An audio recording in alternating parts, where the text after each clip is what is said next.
What's the first thing you do when you get home? If it's taking off your bra, you need a new bra.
WaveCon 2024 is going to be here before we know it, August 2nd through the 4th.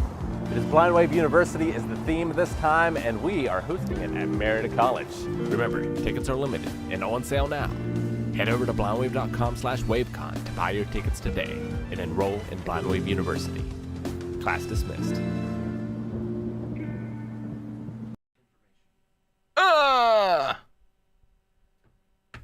Are we good? Hello? Hello? Is this thing on? I feel like I'm being watched. Do you still have your nunchucks? Don't be ridiculous. I got my sword today. Hello, Next day everybody. will be a bow staff. After that will be size. Well, all right. Makes sense. Welcome to the Blind Wave Podcast. Glad you guys could join us today on Twitch and or YouTube. I'm currently distracted because I was looking at all these movies on this list here. You're looking at movies? Why are you looking at a list of movies, Aaron? Because there was talk about Letterboxd and stuff, and I've just been looking at this. All right. You guys can do what you want. But how's everyone doing in chat? Welcome. Glad you guys could join. Welcome. In case you didn't notice on the ad in the very beginning, WaveCon's getting close. I think we're at like 80 days or so before WaveCon's here. So Enough time to go around the world. to go around the world? To come to WaveCon. Yeah, I suppose you So could. if people need to, they should leave now. Well, we could leave now and come back here in time to be at WaveCon, True. right? It's true. We go all the way around the world. That could be a fun vlog. It could be fun. Could it be a fun vlog? More fun for some of us than others, I think. Yeah, I suppose that's true. But yes, WaveCon's here soon. Hopefully you guys have gotten your tickets. If you haven't, make sure you do that before they run out. We only have so many tickets that are available, but I'm looking forward to that. We're also going to be having a rock band stream here at the end of the month, which is something we're going to be doing, not stream necessarily, but rock band at WaveCon. So I'm excited for that as well. Just ordered your t-shirt. Awesome, Rookie. Excited for that. But yeah, we're also raising money this month for Vibrant, which helps with for Mental Health Awareness Month is a lot of the reason why we're doing this, but they help with a lot of things such as they have a crisis line to help people who are going through struggles of their own, and you can see links right now on Tiltify, I think above stream, I think on mobile, I think below the stream. Like there's places you can click and submit donations as well if you would like to help with that as well. Yep, we're halfway through the month. Not halfway to the goal, but I believe. Yes. I believe. I believe tomorrow is also going to be Pokemon Platinum Race, getting a chance to return. And so long, it feels like. It has been a little while since we've gotten to play. So we have that coming up next Friday, and then the following Friday will be the final Pokemon Platinum Race. We should have a longer chunk of streaming time, and our plan is to finish all of the rest of the race. So it should be fun. And then Saturday, Rick has a stream, I believe, as well. I do. Mind Games, Episode 3. We'll be discussing the themes of mental health in games such as Psychonauts 2 and I think it's pronounced Chicory, The Colorful Tale. Chicory. That'll be exciting. I like the herb. Yeah. Yeah, there's like a plant. Yeah, it's a game where you color the world. Chikorita is, Epic I believe, Mickey named style. after the Chicory, which is a Pokemon. Which I'm excited for. The next week is the release of the next Pokemon card set. It is. This weekend there's some pre-releases going on. I'm actually going to be leaving a little early from the podcast today, which by that time Calvin hopefully will have joined us as well. But there is a pre-release and a build and battle tournament for the pre-release as well. So Melanie and I are going to participate in that and see how it goes, because it's fun to play and build decks when no one knows what the cards are. Yeah, everybody's level playing field, huh? Yeah, and it's all the same types of cards from that set that you can get. That's a really cool idea. So it's a lot of fun. Yep.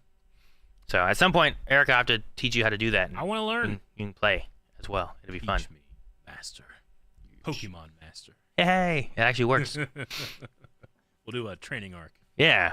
Yeah, we got a battle, and you're like battling through, and you're fighting Calvin, you're fighting Rick. And Yep.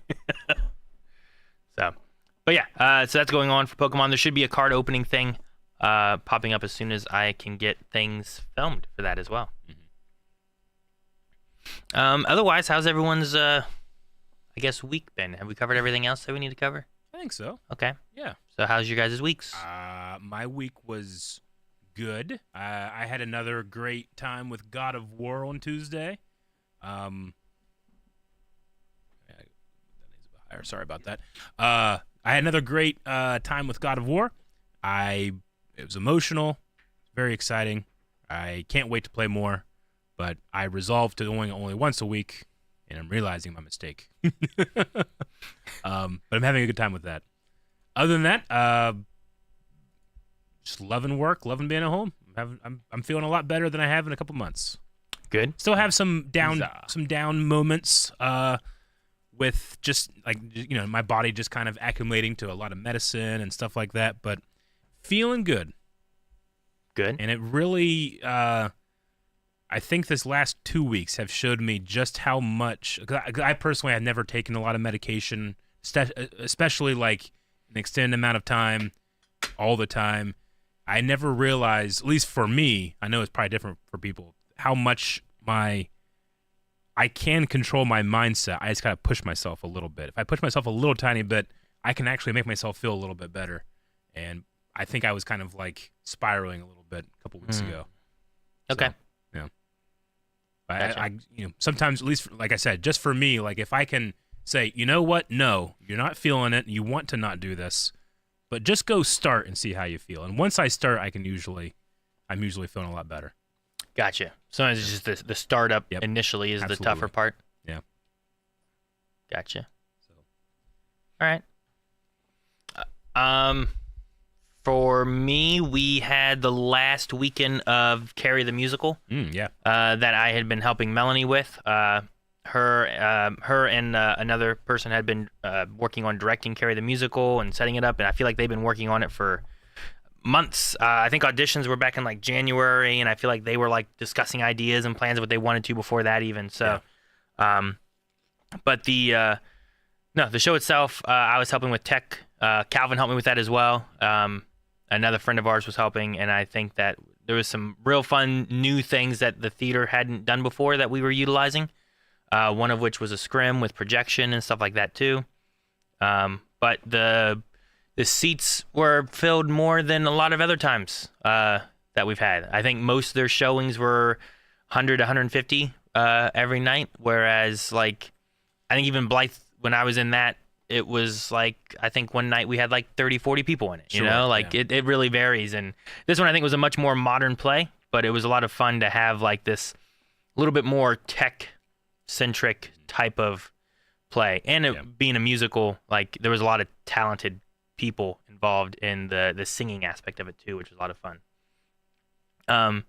All that coupled with closing on a house. So Melanie and I have been working on trying to get stuff situated for like a move and doing that all in between like Carrie and trying to get everything done for Carrie, make sure that's good, but then try to get our stuff all situated and moved.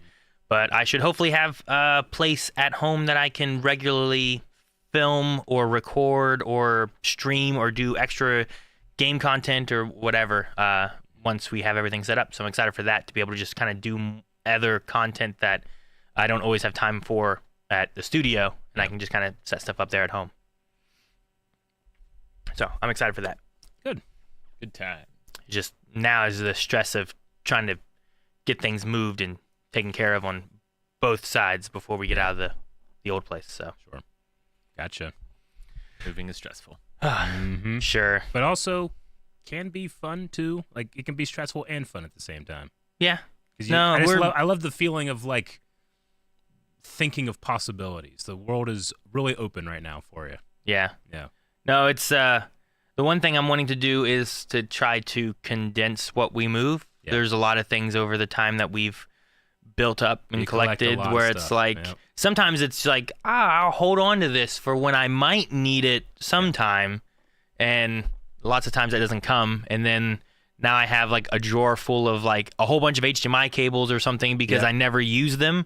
And then when I needed one, I went and ended up buying a new one instead. And Yeah, I'm like, you "Dang never it. go to that I thing." had these. I should have used these. So either with organization just being better, with having a little bit more room, or just having less stuff in general to where like, well, if I really do need something, I'll go get that thing I need, as opposed to holding on to so much stuff that maybe I'll need one day. Sure.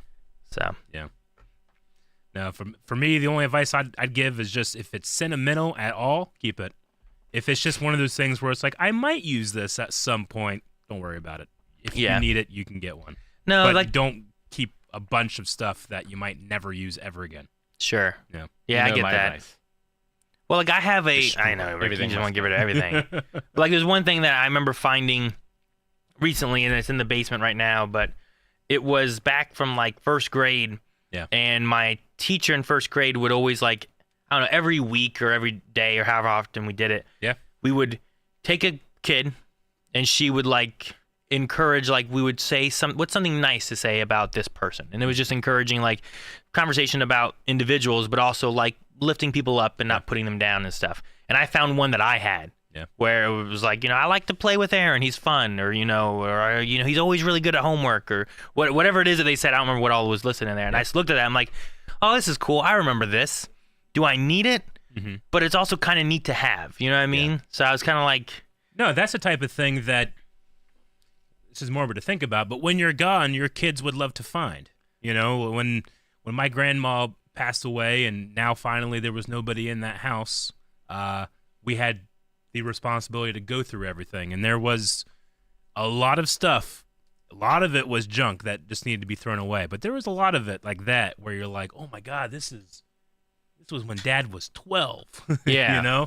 Look at this. And that's something that your kids and grandkids, I think, would cherish. So I wouldn't get rid of that. I would find a sturdy tote that's waterproof and put that in there. and put that in there. And just put it in the attic or something, Digitize it. Digitize it. And then get rid of it so it doesn't take up space. But it's so big, Rick.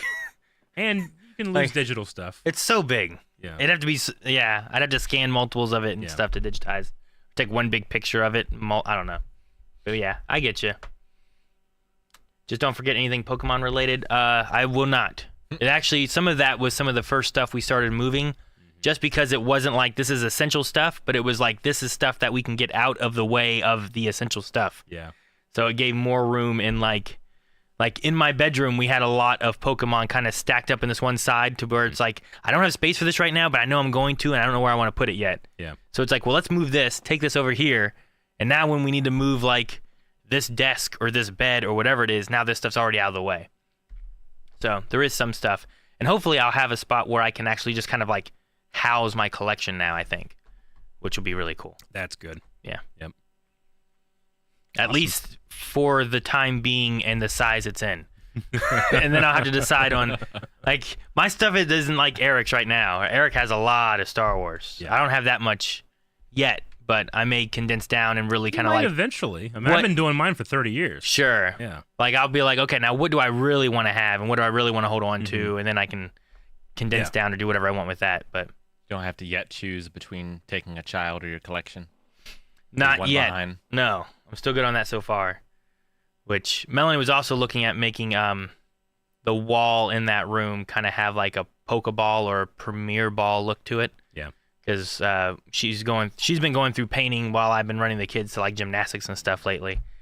So this weekend will probably be, I have a birthday for a niece, but besides that, it's probably going to be mostly either painting or setting up stuff. We had to do internet, so I have internet there, I think, but when I checked it before, the download was bad, but the upload was good, and I couldn't get we had a little robot like vacuum that my in-laws got us.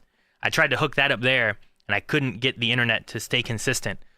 But then I left and went home, and my phone said, 8 o'clock, you set it to do the vacuuming, it started. I'm like, what? It couldn't do it when I was there, but it's doing it now, so I have no idea if it ran or not or what, so I have to check on that one. But just trying to get that stuff all situated, too, has been interesting. Sure.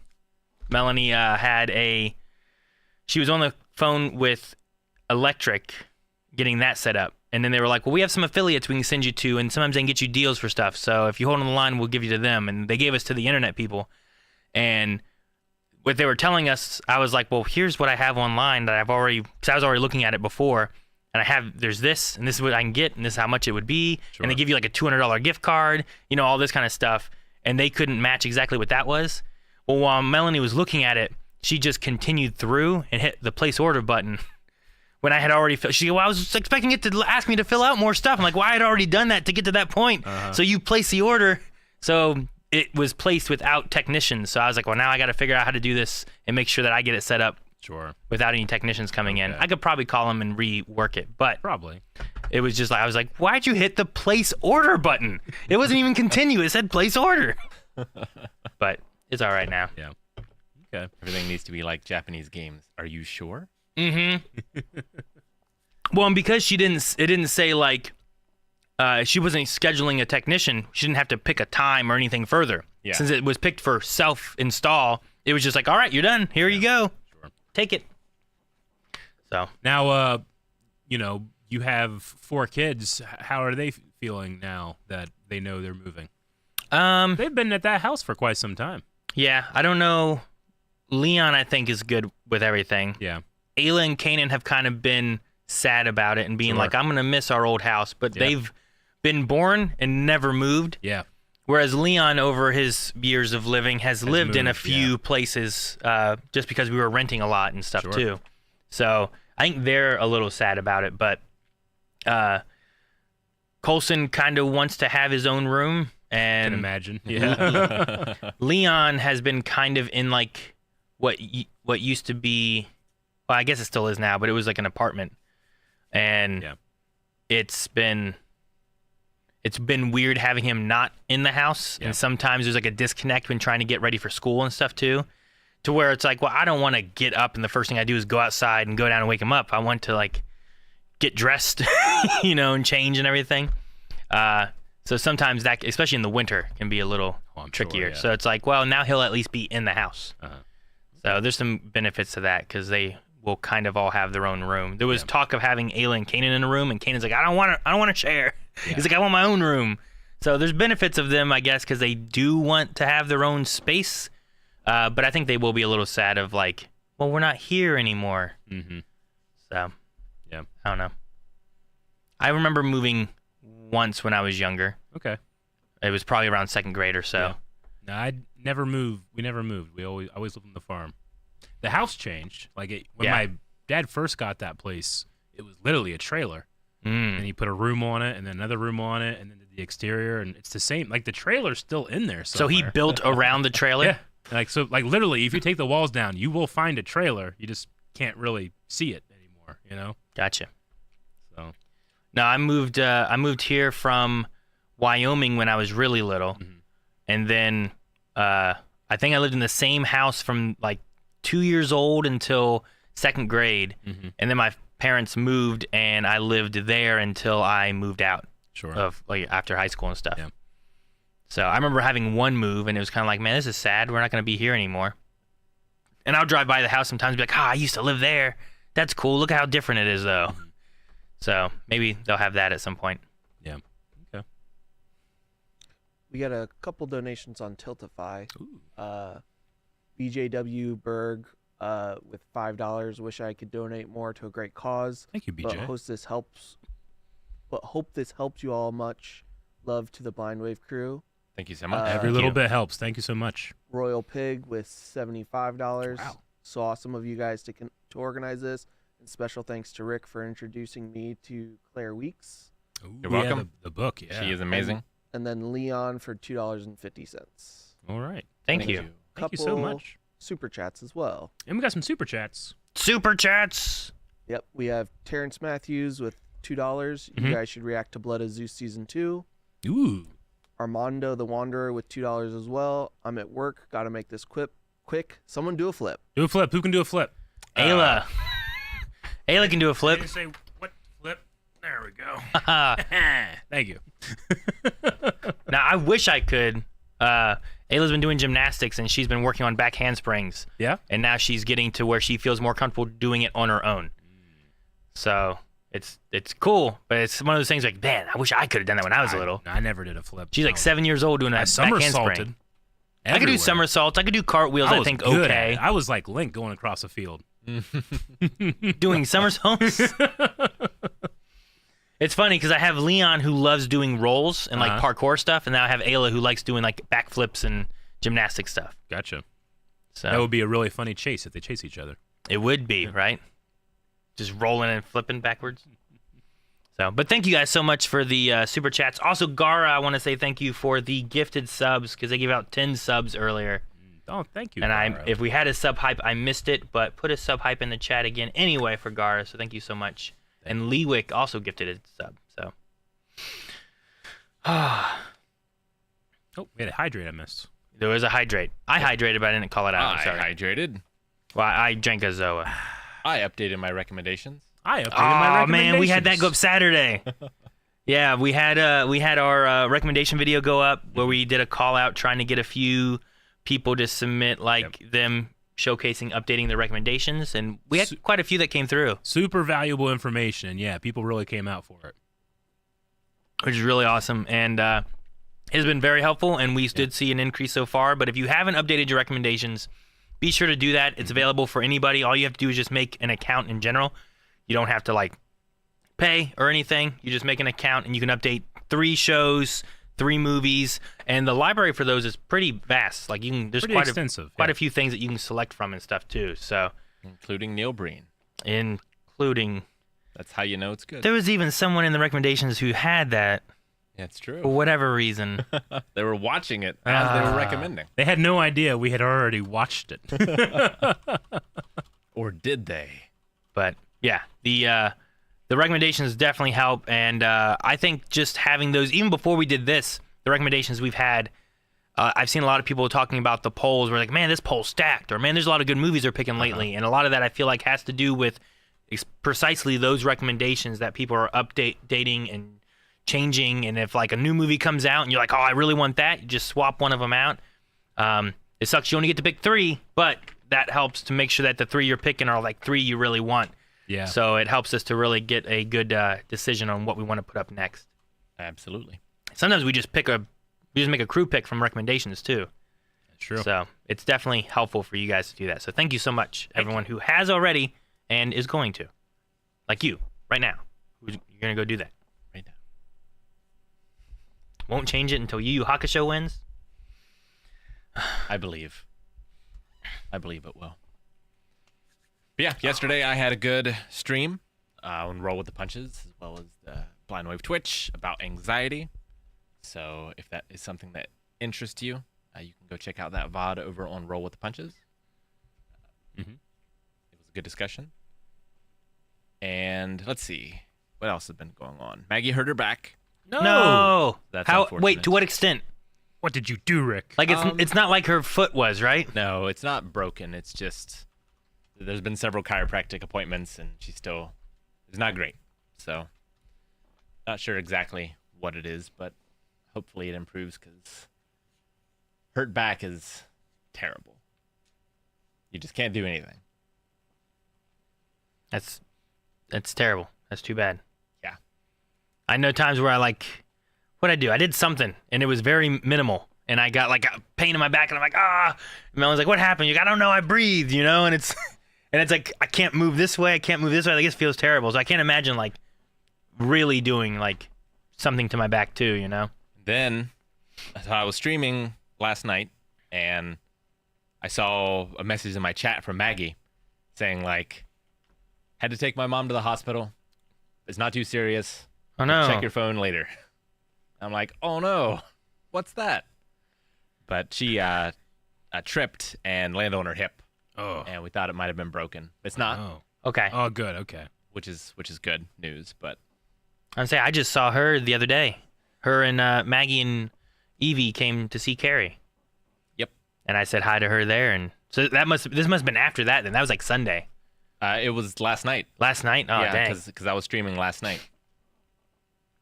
Well, I wish them both good recoveries on their.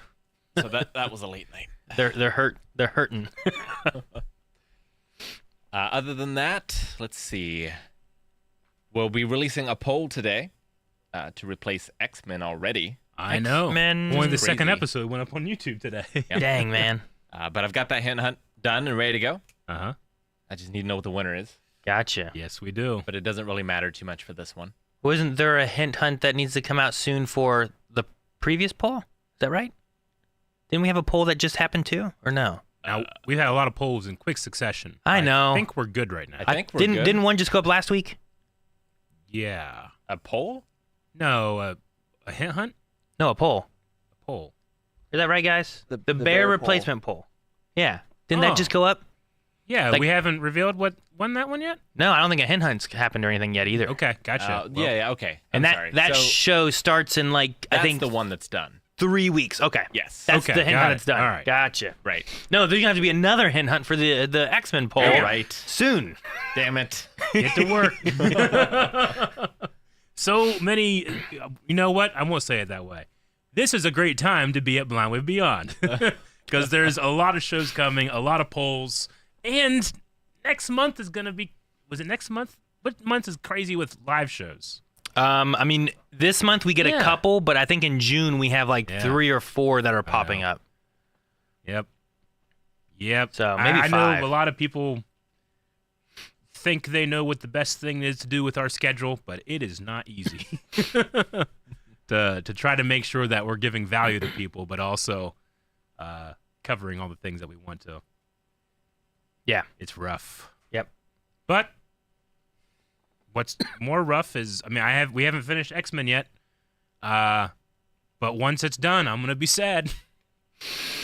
That It's has so been good. That's been a really good show. Yeah. And they've also done some fun stuff. Like it's for being Marvel and where we're at with a lot of things. I've heard a lot of positive things on that specifically, just being Marvel Disney era kind of stuff.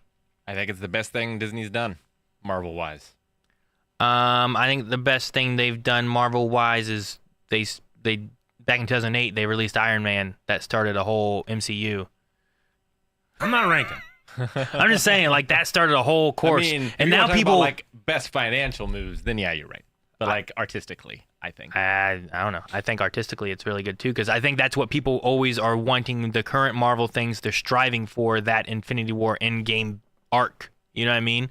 And if it doesn't match up to that, then people are upset. But I like to enjoy it and not force it to combat something else. I get what you mean. I understand. When I don't enjoy something, I just don't enjoy it. But I mean, I suppose you could make something you don't enjoy combat something you don't enjoy more. Yeah. And I enjoy things at different levels. Yeah, I understand. And those levels can be ranked. Yeah. So here's my D level. Here's my C level. I would be a hypocrite if I said no one can like ranking. I can only say what I feel like. Can you rank ranking? Can I rank? You could rank methods of ranking. I could. I'm gonna rank the methods of ranking. Yeah. Here's a score Like how out of 10. detrimental I think it is to Score out of 100. Review culture. I think it's this detrimental. all you're gonna rank all ranking as an F. Maybe, I don't know, man. It's terrible. I just, we put out some trailer reactions today, and people are some people, not all, but some people are so arrogant that their belief is that no, this is bad, and anybody that likes it obviously is wrong, so they must be paid shills. That's where we are. You're so arrogant that that's what you think. That's how art works for you. It's a culture war that is it is in every single thing that we do, and it makes me most mad when I see it in art, and especially when people are grooving with something. I've never seen Twilight. I know there's some people that really like it, and then there's people that were I hate this the most, and they would fight each other, and I just always thought why are you doing that? Sure, I get what you I mean. feel the same way with most ranking. Again, I'm not saying that means ranking has no value or anything. It's just not worth it to me. Now, how would you feel about it if you did get paid for everything that you praised? I don't think I would want to do that. Do I get paid for everything I depraise? Yeah, I mean, I like to experience things.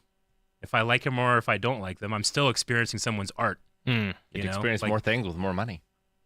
Sure, but I mean, I don't know. No, I mean, there's something. It wouldn't be something I would consider. I mean, I'm sure there's people that might take that, but that's more anti-art than ranking things to me. Sure. There's something there to be able to say, I like this without it being well, here's also $100 to say you like this, right? and you're like, but now if like I don't feel like it's my Sure. opinion anymore. I feel like it's like I mean, this money's opinion we now. get it a lot with Wave Squadron on Star Wars, where it's like you guys must not even know Star Wars if you like this trash. And I want that arrogant part of me wants to be like, motherfucker, I know Star Wars more than you ever will, or something like that. But that's not true. There's gonna be people out there that know way Sure. more than we do. There's definitely. I know there's but people that know doesn't- more it just than I doesn't do, for account sure. for taste. Like especially if you're wanting to do something bold, it's going to turn some people off and it's going to turn some people on. You can't like absolutely everything, and it's. I respect Rick. Like when Rick doesn't like something, he's like, all right, I'm not going to watch it anymore. You don't like sit there and be like, and here's another thing, and you just kick in the door for the people that are watching it. I don't like this campaign part. against it unless it's Candyland. Yeah, unless it's Candy, like it deserves it. Yeah. Unless it's actively detrimental to the medium, Yeah. like Candyland or The Last of Us or something like that. Yeah. So I unfairly put ranking into that box of things I dislike, but I'm okay with that. I don't feel like I'm missing much. No, I get what you mean. It's also really fun to just enjoy, and sometimes it's fun. And I know, Oh, it's fun to hate too, though. sure, I know, but also like in that process, like I don't know, like I think it's fun to be able to riff with your friends and stuff too. But also in the like in the Neil Breen kind of aspect of things, Yeah.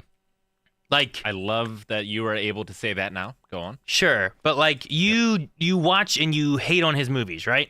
And that's the fun part. I hate them with love.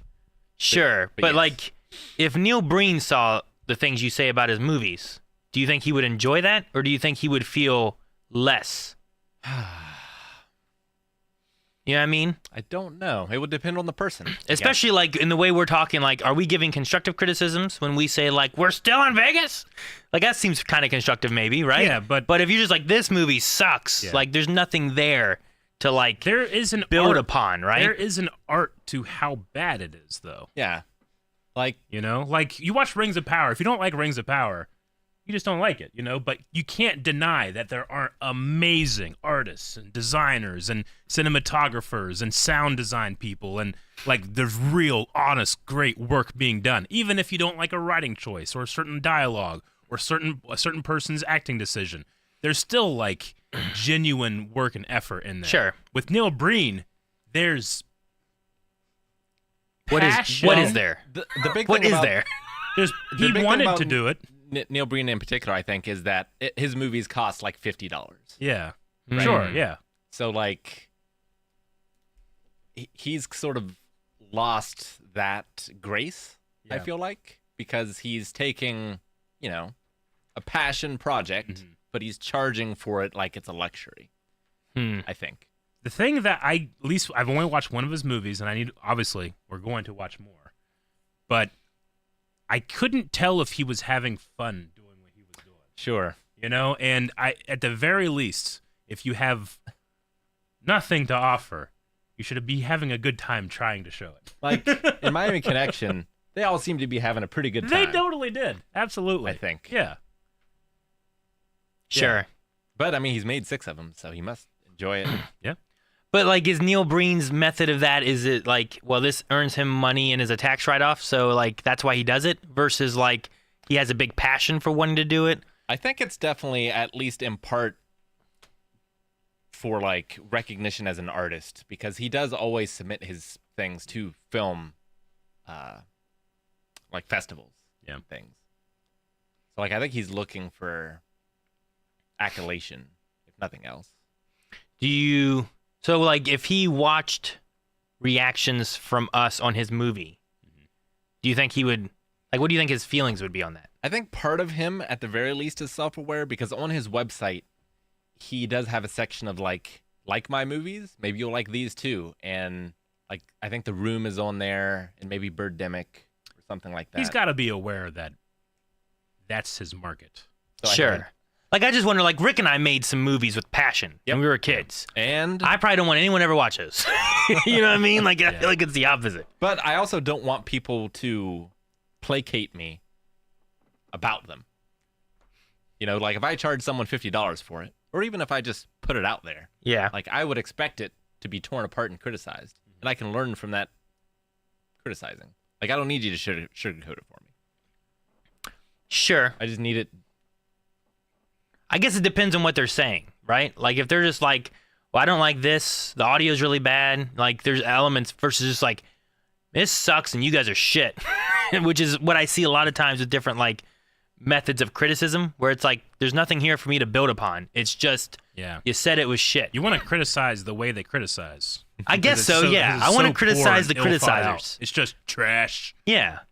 Like, give me something where, like, okay, well, I don't like the audio. I didn't like this element of the writing. I thought this actor didn't perform well. Like, there's different things you can say instead of just, like, this is garbage. And it's valid to feel that way. Just... I also think that there is, like... There's a certain level where that is maybe earned. Sure. And I think things like Neil Breen and The Room are not at that level. Yeah. Sure. I get what you mean. No. And I also don't mean to be like, Rick, when you criticize, Neil Breen, you just call him shit. No, I don't. I love him. So I'm glad that we've come together really amicably about this. Now let's talk about Star Wars Episode 1, The Phantom Menace. Oh my gosh. Yes. Aaron's... Yes. His back goes up like a cat. I saw this recently. I will talk about it. Yeah, I didn't sleep well last night. I might fall asleep. I don't know. No. I don't know how you can fall asleep in this movie, which has so much going on constantly, as opposed to, like, I don't understand if you know what Episode 2. I don't understand Episode 1. And that's me, yes, putting down another Star Wars movie to put up another Star Wars movie. But I think Episode Aaron, 2 is my least favorite. Really tired. I was super hyped to watch Civil War in the theaters, and I fell asleep because I was staying up all night editing for Blindwave. Sure. Sometimes you're just tired. That happens, but Rick is worried about falling asleep every time he watches it. I know that's how he meant it, but that's not how I'm going to take it. I've seen Episode 1 at least 10 times, I would say. I will say, Probably. have you seen it since watching The Clone Wars? No. No, I haven't watched it since moving out of my parents' house. That would be a fun experiment. Oh, you watch it 10 times before moving out of your parents' house? I had it on DVD. I mean, I've watched it so many times, but I can't tell you how many. I would say that I've watched every Star Wars movie probably, I don't know, at least 50 to 100 times for each movie, except for the sequel trilogy. And a lot of that's just because, like, I don't have as much time to rewatch stuff as an adult. Sure. And they came out later in my life. And then right now, I've been really wanting to rewatch them, but I've been kind of waiting to watch them again with my kids. Yeah. So that I kind of have that new experience watching it with them as well. Yeah. Mm-hmm. So I've just kind of been putting it on hold. Gotcha. But no, I'd love to do for, like, maybe for Badonkagonk or for just Wave Squadron in general. Like, we just had the 25th anniversary. I think it'd be fun to, like, whether it's a reaction or just discussion on, like, Star Wars Episode 1. Like, we should do a collab with Red Letter Media. With Red Letter Media. I mean, they have our email. they emailed us one time asking, like, hey, can we use one of your clips? And I'm like, I can't remember. It was something I replied back, like, only if you make fun of us harshly. And they did. Like, well, that we're in a fun club of people that get made fun of by Red Letter Media. Yep. You know, I've seen, what was it? There was some video that we had at some point. It probably was on Star Wars. I don't know. Yeah. And it was like, these are the guys Red Letter Media making fun of, and it was because of, like, having, like, the background. And they stuff had the nerd crew, right? Is what they had. Yeah, I think so. Where it's like a bunch of stuff on the table, a bunch of stuff behind them, and then you can't see them anymore and stuff. Yeah, and, sure. It was like an SNL sketch. Yeah, I thought it was funny. Yeah.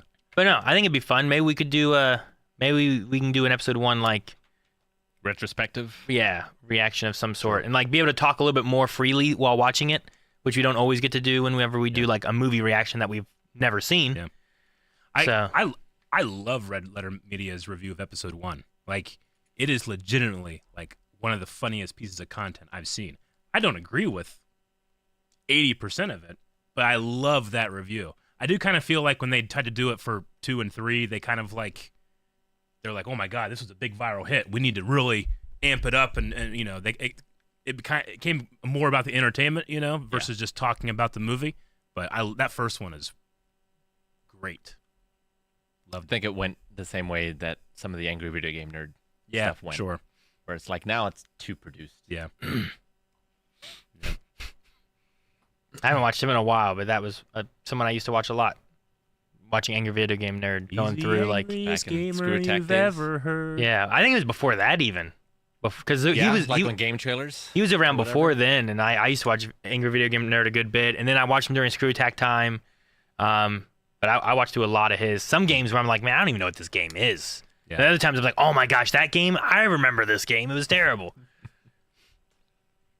But yeah. All right. Well, now we know that we need to put a Star Wars debate or something on the on the schedule in the near We future. should do it as a formal debate the same night live as the presidential debate. same night. You think that's gonna happen? The presidential I debate. thought I saw that it. I was mean, happening. yeah, I heard that Biden and Trump both accepted, but I just don't think it's gonna happen. I don't know. We'll see. The last I saw was that they were undecided on. So Biden wanted no crowds. Yeah. And Trump wanted crowds, but they did both agree to have mics that automatically turned off. Okay, gotcha. Oh, okay. I would like if it had no crowds. I'd just like to have. I just put them on a podcast for 3 hours. Yeah. You know, don't do the debate thing. Put them on Jon Stewart's podcast. Yeah. Have Lex Friedman do it. He's really good at, like, whenever something's really good, just shutting the fuck up. You know? That's my favorite part. I think he's one of the best hosts because he knows when to shut up. Yeah. Yeah. All right. I'm dreading this election cycle. Oh, I've been hating this whole year because of it. Ugh. Everything is just like heightened. You know, like people hate way more every 4 years. Put them on Hot Ones. That would be kind of funny. Dude, put them both on Hot Ones. Put them both on Hot Ones. Like that's a debate. It's Yeah. that guy debating while they're Yeah. eating chicken wings. I would. That would be the best presidential debate ever. Yeah. I would love it. I don't know. Hot Ones at their age, yeah, it'd be great. Let's just see what happens. You know, could be great, could be terrible. I went back and I read I think it's called 1960 Making of the President, but it's the Nixon JFK like presidential cycle. Mhm. And I went back and like watched the debates they had and like the news coverage of Sure. election night and everything, and Yeah. things have changed so much for the worse. I think in like journalism especially. Yeah, I mean, it's going to, right? Like, you have to. Things were always going to go on what sold better. Yeah. And the worse sells better. People they want to hear about. I mean, I understand why people, when they don't like something, they go and like, I'm going to go tell everybody about it, and I'm going to go, you know, like, there's that feeling of fighting something you hate that sells really well. Do they all have vice presidents? Like, has Trump picked a vice president No. yet? No, they all showed up to his hush money trial though. Yeah. Did you see that? Yes. They're all wearing blue shirts, blue suits and red. They're like his squad. It was great. I was just curious, like, who he's gonna have there Yeah. as his vice president and stuff And then too. they spoke the things he's not allowed to say. Yep. Mike Johnson was there, Hmm. our Christian speaker, to defend him. It's nuts. It's got to be hard to be places like SNL where you're trying to parody the ridiculousness, you know? Yeah. I did see about, is the current movie poll still ongoing or is it complete? If you are referring to, what was it, the list of like Indian movies? was Indian Like movies. Bollywood or Tollywood or, I don't know where all the Yep. movies categorize as, but we have watched the movie that won that poll now. Yes, we have. And then I believe this Friday, so tomorrow, early access 4 weeks is a movie that I was really excited for, right? Yeah. Is that what comes up next? Ah. You want to reveal what it is? Trying to remember. Well, you weren't in it, Rick. Damn. So you're going to have trouble. I was But- happy. We had popcorn. We had popcorn. Oh, I had my okay. pack. He had his pack. Yeah. Put it on the background. It was really cool. Yeah. It was, we got to finally watch, or I got to finally watch. I don't know if they cared that we got to finally watch, but it was finally Ghostbusters Frozen Empire. Yep. I've been waiting for so long. Yep. I had such a great time. Yeah. Sad I missed it. It was Yep. fun. No, I think It's so fun to watch a movie like that with someone who loves it. Like I was able to like siphon off your excitement and enjoy it more. Yeah. Even though I already enjoyed it. You already enjoyed it, yeah. No, I think it's the same thing where it's like if you watch Star Wars and you're just kind of like, I don't really know Star Wars, but you watch Star Wars for the first time with like someone else who really enjoys Star Wars, like you just get an extra excitement that you like don't necessarily. imagining watching Double Down without me. I know. Yeah, see, I wouldn't watch any of the Neil Breen or The Room without you because like I would have probably turned it off. Like I'd have been like, I don't know what we're doing. Like watching Jar Jar without a 5-year-old. Dude, you watch Jar Jar with a 5-year-old, you're gonna be like, all right, I get it. Watching episode 1 with my like 9 and 7-year-old watching episode 1, like they enjoyed it a lot. Oh yeah, definitely. And then we went home, and you know what they were doing? Quoting Jar Jar. Yep. But yeah, Ghostbusters: Frozen Empire was so much fun. I really enjoyed just getting a chance to watch a new Ghostbuster movie that's also like in the same universe with everything else. But I'm excited for that reaction. I hope people have gotten to watch it. I hope they enjoyed it. Mm-hmm. I was worried because I saw like some dislike of the movie early on when it was in theaters and stuff too. Shocking. Sure, right? But I hadn't seen that. Well, I guess I didn't see a whole lot with Afterlife at all, really. I didn't know what to expect with that one. Yeah. And I think this movie doesn't. I think it doesn't, and it can't hit the nostalgia the same way Afterlife does. Mm-hmm. But I think it does a good job of kind of like building up what they're wanting to do, and I'm excited for like the Ghostbuster ideas in the future. I had a good time at the movies with my friends that day. Yeah. And we ate popcorn, which hopefully isn't annoying while we ate it. So I think it's soft enough where it's not too annoying. I'm sometimes worried about being like. Yeah, no, I get you. So. Do we have anything else in that regard? You guys want to move on? I don't remember what regard we were on. We talked about episode 1. We talked about movies. Talked about Frozen Empire. The suits and the red ties. Anyway, I had something I wanted to bring up. You guys kind of know about this already, but I wanted to rub it in people's faces. So we watched this. This was now the first season of a show called Shogun. Shogun. Which was on FX, and it was a very, very, very satisfying series. I enjoyed it a lot. I was so satisfied with the first season. I immediately was like, in the video, I was like, man, I love Hiroyuki Sanada so much, and I just, like I can see a lot of potential with this story. I can't wait for season 2.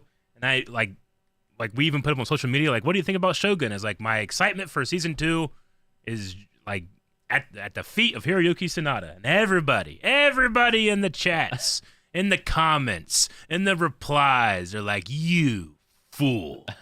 There's not going to be a season 2. They wouldn't make another one if people thought it was good enough. Well, the Hollywood Reporter is reporting today, May 16th, that Shogun season 2 and 3 in the works at FX. I didn't know 3. Ha ha! Ha ha! Ha ha!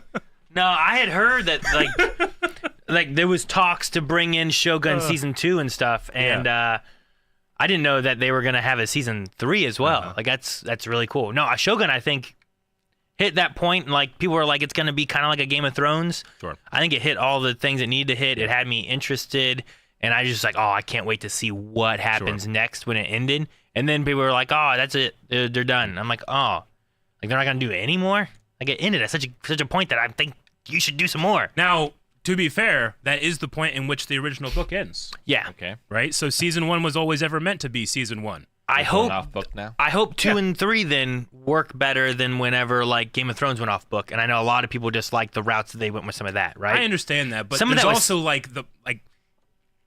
people also don't know what the real Game of Thrones is, right? Sure. Like at the very least, Shogun is based off of. I mean, it's not perfect, but it's based off historical stuff, right?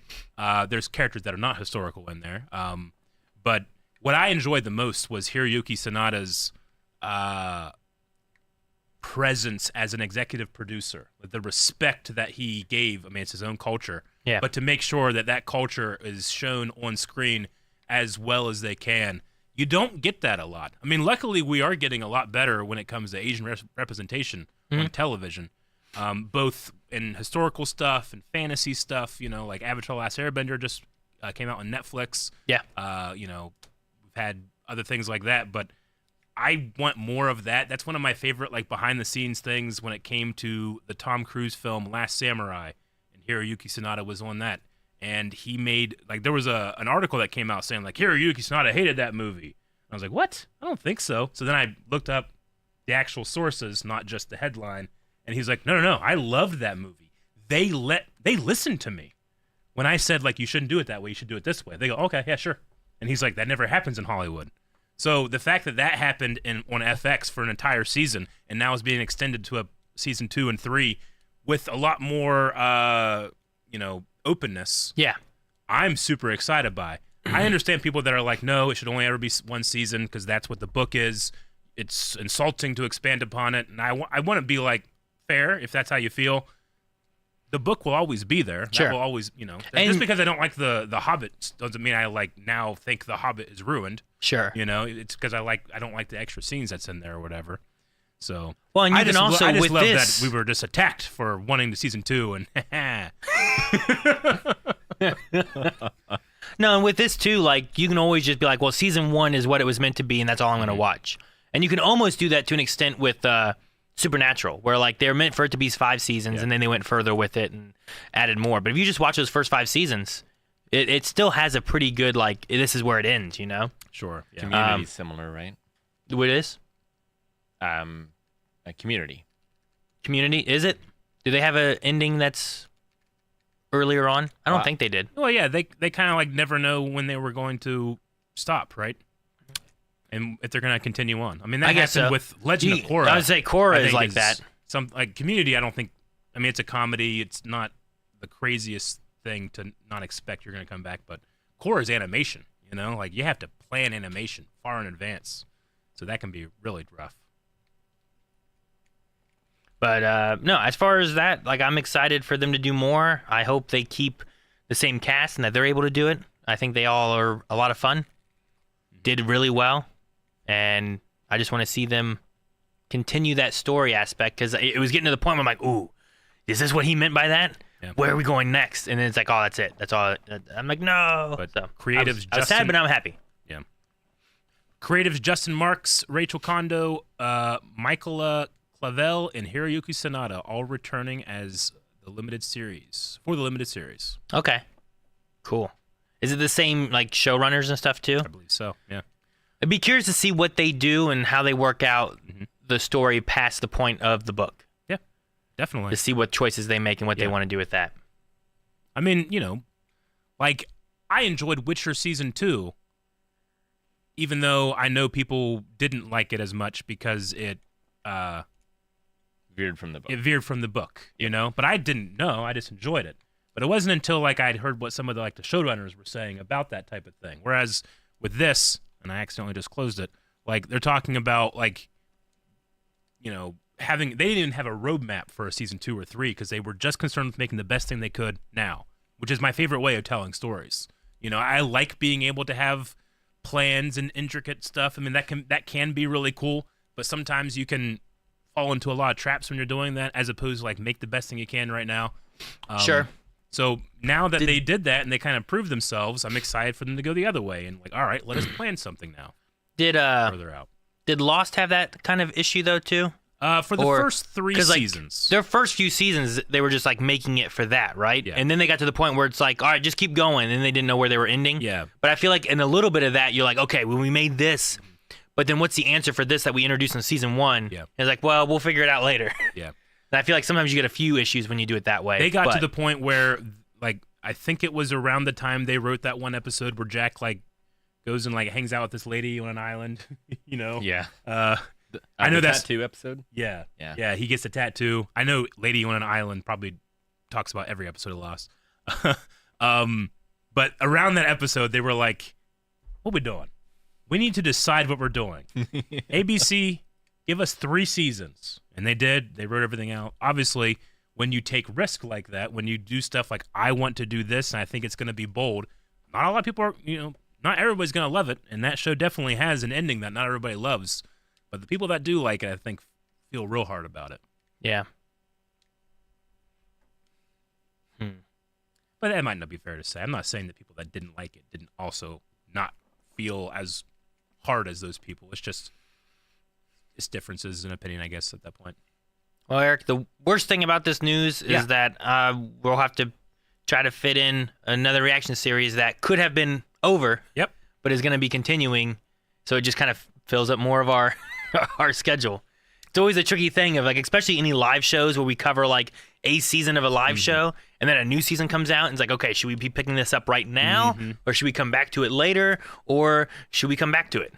Yep. You know, like Titans, we never went back to. You know, I think it's a good problem to have when you see people complaining about like, you're not getting back to this. Get back to this thing. Get back to it quicker. It's like, I want to. It's really hard, but thank you for wanting that. You know, Sure. I mean, that's a nice thing to have, but we might not always get back to them as quick as we want to, just because as a channel that is in so many people's lives, like the most important thing for us is always trying to be consistent. Once we start something, it is going to come out every day, every week, not every day. every week, Once a week on that day, so that you can, develop a relationship with that show, when we're watching it too. Like, that's important to us.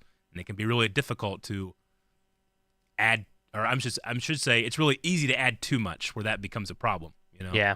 So, No, the ones I always hate is whenever it's a sometimes not even a live show, but when it's like a catch-up show, and we go from like watching it every week for, let's just say half a year, and then you catch up and you're done, but now you're like, well, now we got to wait for the show to come back. And those are always sometimes the tricky ones of being like, all right, well, now we got to fit this one in, or should we come back to it later, or what should we do? So, but no, I'm excited for Shogun because it was a great, fun show. Looked great.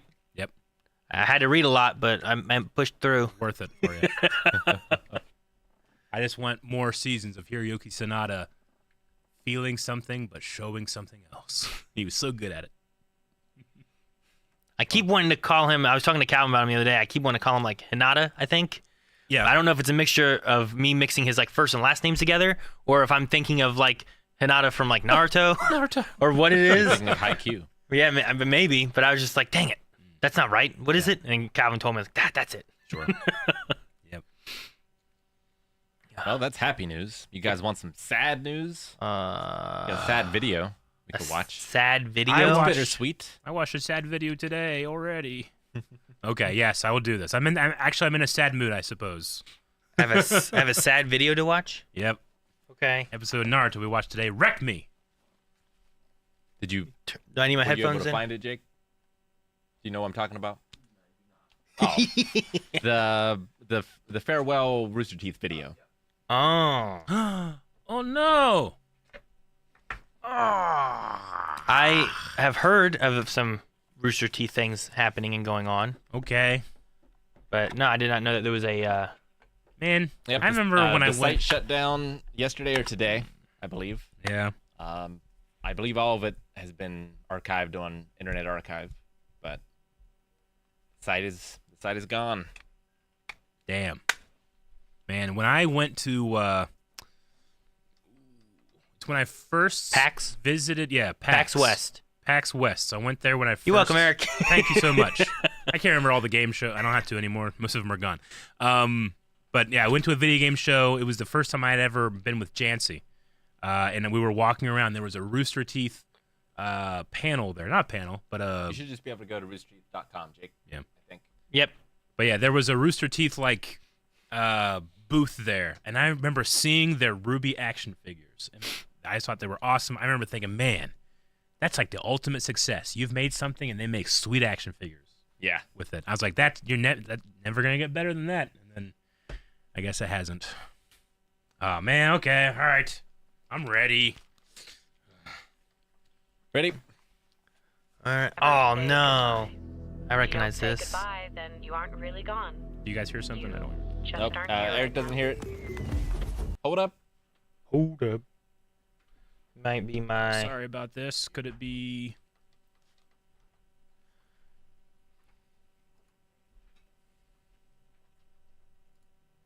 Aaron Vamp. What?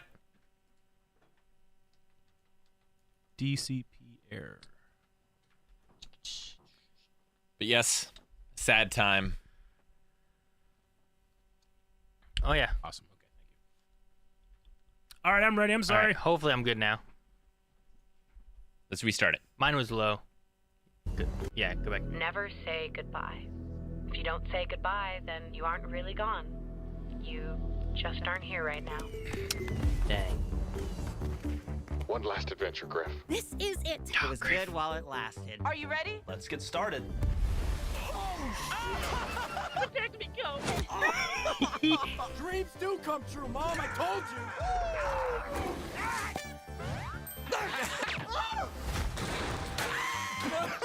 No! Oh!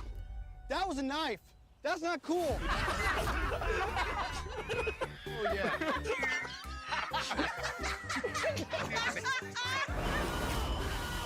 That's a long time. 21 years. I know that game. I hate him. Oh, my God. I remember thinking community is no longer defined by location. Community is defined by shared interests. Thank you so much, everyone. Rooster Teeth community, you guys are the greatest on the planet. We love you.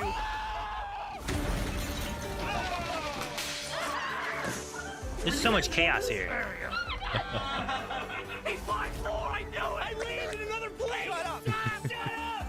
Shut up! What is happening here? We didn't come this far to fail now. This is gonna be the best Man, Ruby. Let the good times roll. It's scary, not knowing what's going to happen next. But if we gave up every time we lost, then we'd never be able to move forward. We'd never have a chance to see what beautiful things the future might have waiting for us. In the end, they just have to have faith. Ain't that a bitch? All right, this is the first take of Halo Episode 1. Trying to get closer to the mic. I'm closer to you. Closer than you. All right. Well, hey.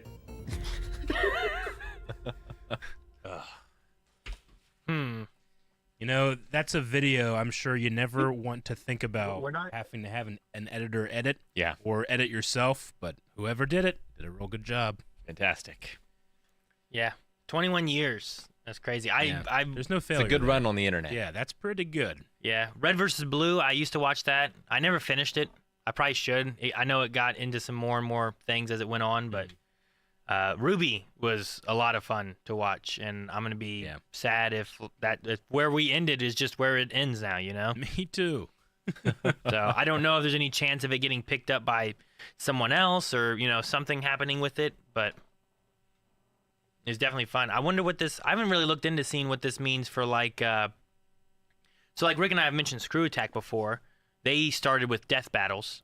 Screw Attack eventually, I believe, kind of got absorbed by Rooster Teeth. Mm-hmm. Yep. And then death battles was a thing Rooster Teeth then put out. Yeah. Yeah. I love that Goku Superman fist bump. Yeah, the they fist did. bump for each of them, that was cool too. But I wonder if if death battles or any of that kind of stuff from Screw Attack could still kind of continue on at all. I know Stuttering Craig, who used to be a part of Screw Attack, and I believe sold it off to Rooster Teeth. Yeah. He kind of started his own thing a little bit, doing some podcasts and stuff again. But I don't know if there's any chance of like any of those guys kind of coming back together in some way. I mean, yeah, like they would have to get it from whoever bought Rooster Teeth, right? I would assume so. I mean, I don't know where all those IPs, like what licensings or anything have occurred with those. Yeah. But there may be some ways of like Ruby continuing or Death Battles continuing or something. I don't know. Some people are saying that the partners are talking. There are partners talking to buy Ruby. Ruby Cruise in talks to be picked up by another company. So that would be good. I definitely want that to continue. I'd love to see it at least get wrapped up. You know, like even if they're like, oh, yeah, let's do one more season and being able to finish it off somehow. But yeah, it's one of those things too. Is like, man, how long? You know, you think about things on the internet, especially in like this year. You know, Rooster Teeth, Matt Pat retired. Yeah. Like there's been various things, especially within YouTube. Like Red vs. Blue, I watched on YouTube a long time ago. I think it was YouTube.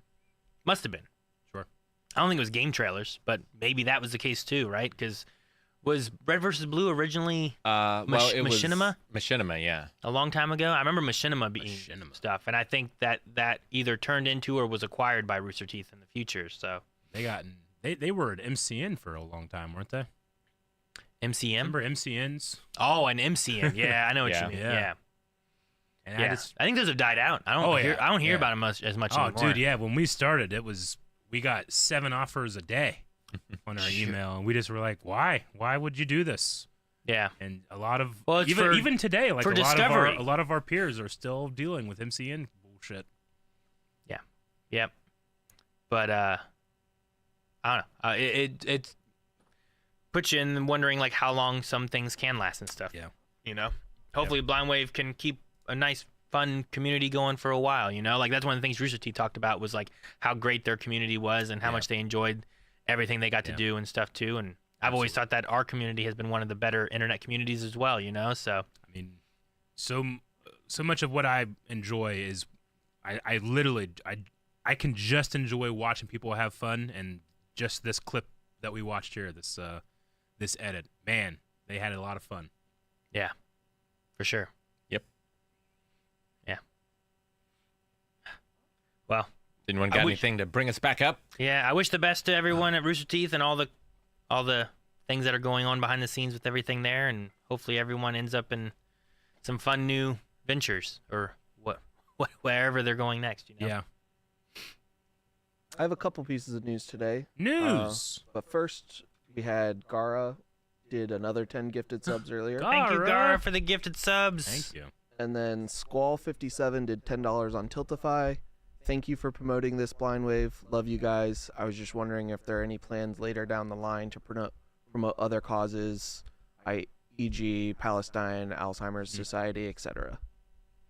Yeah, I'd say so. But first, thank you for your donation. Thank you. We've picked up various types of charity events, like probably at least one every year. Generally once a year. Yeah. We've done Extra Life before. We did around Valentine's Day. There was American Heart Association.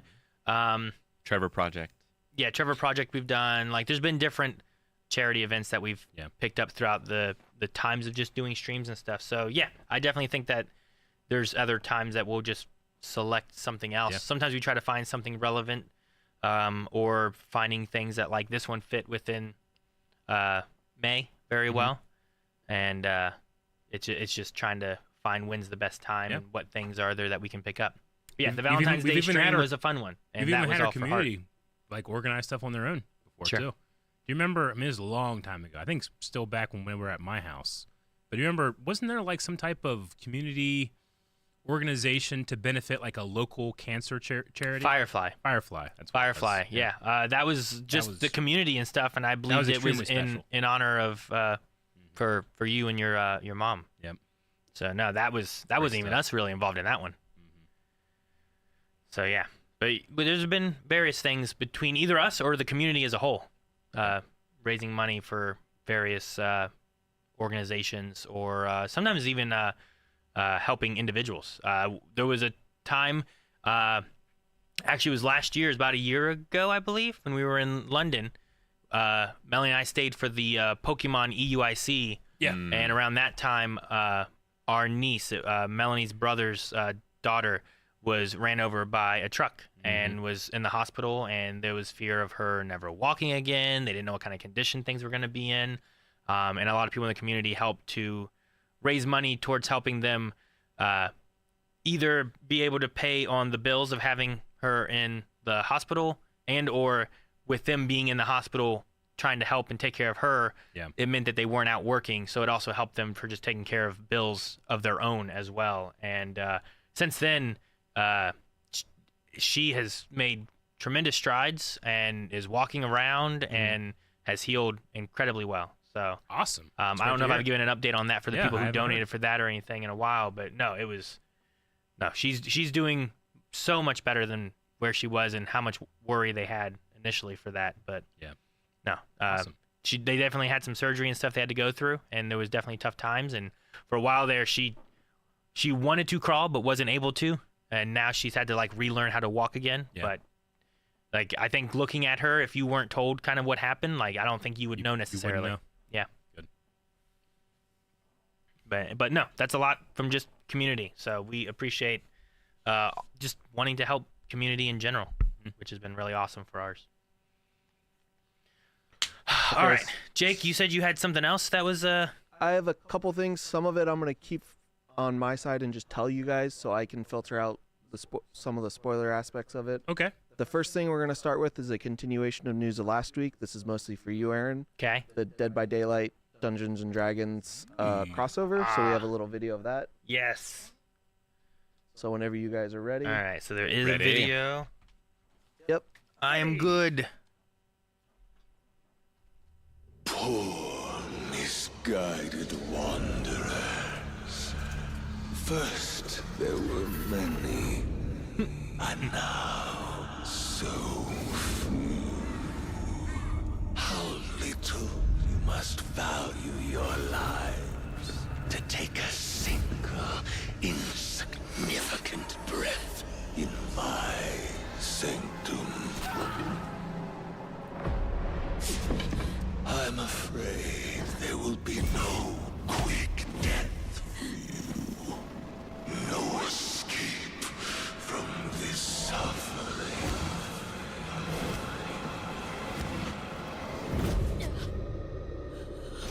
I shall draw out your ending as I see fit.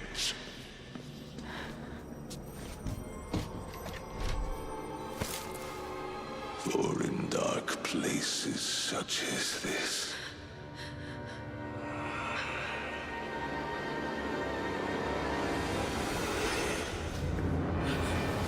one must keep themselves entertained.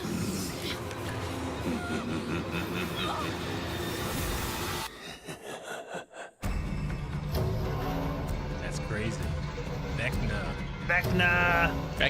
Vecna. Why's he got two hands and two eyes? So confused. Well, the one eye looks weird. What do you mean? Well, this can pair really well with the Stranger Things tie-in. It really can, yeah, which is really cool. Now I have, so there's also there's another like teaser trailer that's out as well, unrelated to that one, but for Dead by Daylight, that's announcing announcements in August. Announcing announcements. Which we could watch that one. It's real quick, but I don't know if you can open it without showing what it says at all, Jake. Announcing announcements. Yeah, Close my eyes. It's Am I basically gonna be hyped for the. I mean, you already told me what happened. I mean, I think you don't know what it is necessarily, I guess, maybe, but I have seen some stuff with this Dungeons and Dragons one. We watched one before. I don't know exactly what the last one was because we kind of had the Beholder thing. Yep. But this has already hit the test servers to be able to play as Vecna. Okay. And it looks really cool. The chest that she opened and pulled the hand out of are put in the world whenever you play against the Vecna, and gathering those give you the ability to like see his magic abilities and different things too. Okay. Also, there's a chance of it becoming a mimic, so you could get damaged by going to these chests as well, which is really cool. And the world that she was walking through is the map that you get to play in as well. So like that big like star system up in the sky, like the constellations, like that's a room in the level that you get to play in and stuff too. Gotcha. But it's a really neat like I feel like it's a lot more than what they've done with some of the other expansions and stuff. Okay. This one's really cool. And then also the I learned that the voice actor for Vecna is Matt Mercer. You sound like Matt Mercer. Yeah. Man, that guy gets work now, doesn't he? He's in everything. Yeah. So I was like, that's really cool as well. I don't know if it's true, but RKO King on YouTube says this is pre-God Vecna, by the way. Okay. Pre-God Vecna. Okay. That makes sense then. I do know that his abilities he has are very magey. Okay. He has like a flight ability. He has a mage hand that can either pick up or hold a pallet from being dropped. He has like this big aura ball that he can shoot out, and if anything enters that circle, it gives him a notification that someone's there. And then he has like these skeleton spirits that he'll shoot out, and if they hit you, they'll do damage to you. But he actually gets like a little like spell book that he gets to pick one of 4 spells, and then they all have their own individual cooldowns. Gotcha. So there's a lot of neat things for this killer that they haven't really done before, and then just the general things for survivors. Like there's 2 survivors in one. You can pick 2 different skins, which they don't typically do too often. yeah, just the world they have with like the chests and stuff is pretty cool too. Gotcha. But, Okay. Eric and Rick, don't look at your screens. Not looking. Is this the thing you're talking about, Aaron? Yeah, that was it. Okay, let me get it ready to go. Still not looking. Headphones on? Headphones are on. On. Okay, let's go. Castlevania.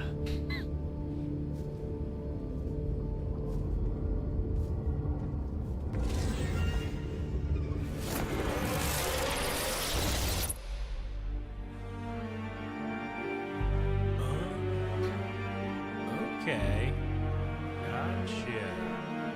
So That's the announcement of the announcement. Yeah, this is the same thing where like it was a teaser of like this is coming to Dead by Daylight, but what exactly is it? Like, I'm assuming it's a killer. I don't know, Rick. Would you think it'd be Dracula? I mean, yeah, Dracula as a killer, I suppose. Like, I was trying to think of what else it could be or anything, but how many video game killers do they have? I mean, I know that's a video game, but generally it's like movie stuff. There is a lot. There is Pyramid Head, which is from Silent Hill. Okay, I didn't There know is that. Nemesis and Wesker, which are from the Resident Evil franchise, but they also have movies of those too. Okay. But they have movies of Silent Hill as well. Sure.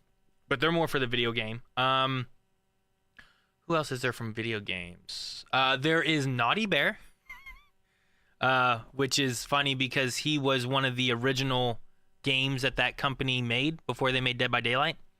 But yeah, I don't know. I'm trying to think of what else there is. But most of them are horror movie related rather than being video game related. So this will be a fun one. D&D's D&D caught me off guard because I didn't consider it to be like when I thought of horror, I don't think of D&D necessarily right away.